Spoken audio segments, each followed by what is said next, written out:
Let's talk about something that can truly weigh on a parent's heart.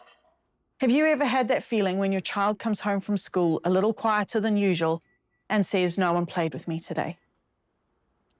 It's one of those moments that leaves you wondering, is this a normal childhood squabble or is it something more? And the best part, just understanding the difference, just having that clarity is the first step. It doesn't require a complete overhaul of your parenting, just some intentional strategies, a shift in perspective, and a deep understanding of how to support them.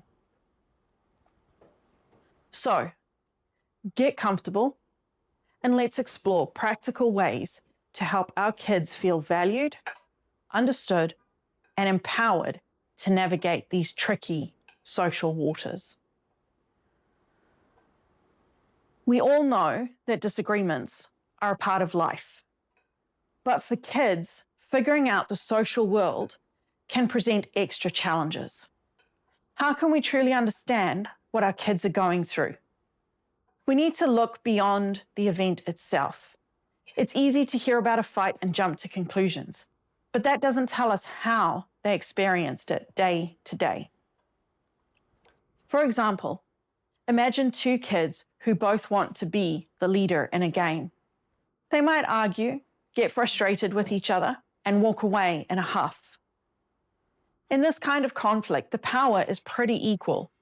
They're both upset, and often with a little time or guidance, they can work it out. This kind of disagreement, while uncomfortable, actually teaches valuable skills like compromise and seeing another point of view.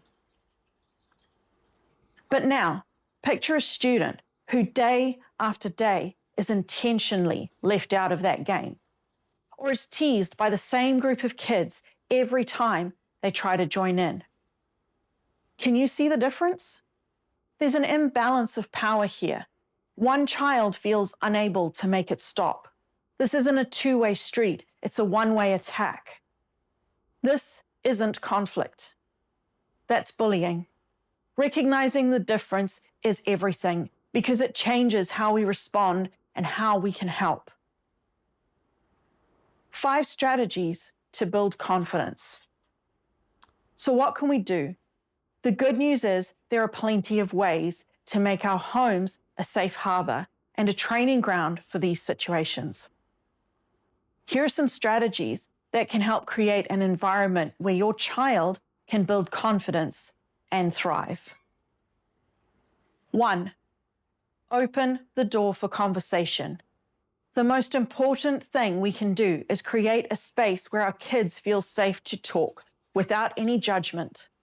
When your child comes to you, just listen first.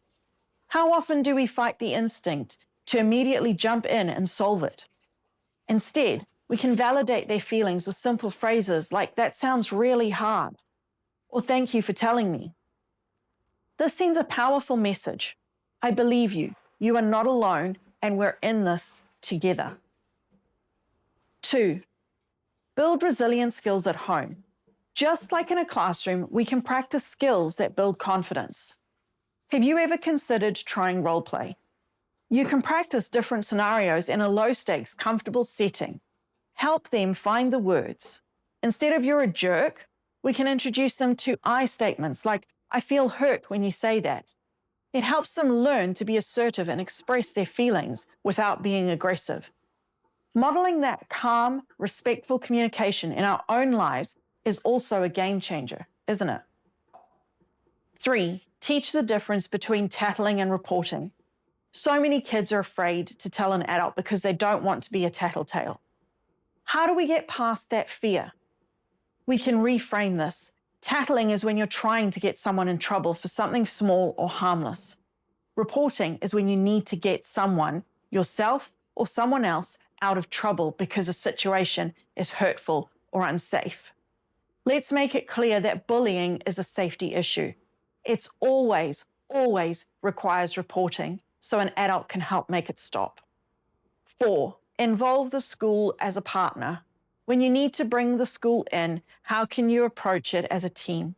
The most effective path is often collaboration. Document the details, what happened, when, where, and who was there. Request a meeting and frame it as a partnership. Saying something like, I'd like to partner with you to help keep my child safe and find a solution, can set a positive, problem-solving tone. You're all on the same team with your child's well-being as the shared goal. 5, foster healthy friendships. What does it mean to be a good friend? One of the greatest protections a child can have is a strong, positive friendship. We can help by creating opportunities for our kids to spend time with friends who make them feel good about themselves. We can also talk about what it means to be a good friend, and more than that, an upstander. An upstander is the person who sees someone being excluded and invites them to play, or who tells the person being unkind, hey, that's not cool. Are we empowering our kids to be upstanders? Supporting our children through friendship struggles isn't just about solving a single problem. It's about shifting the culture in their world. It's about giving them the tools and the confidence to handle conflict and the courage to report harm. As parents, we hold the power to create that change by using these simple strategies at home. We can build a foundation that embraces kindness and self-advocacy. And when we do that, we're not just helping them through a tough time. We're helping them build confidence, independence, and a lifelong understanding of healthy relationships. Have you used any of these strategies with your kids? Seen your child thrive because of a thoughtful conversation or by finding a true friend? I'd love to hear your experiences. Drop a comment, share your thoughts, and let's continue creating supportive, loving homes together. Thanks for watching. Like and subscribe for more. Follow us on Patreon for more resources, and check out our DigiTees online apparel store for mindful apparel.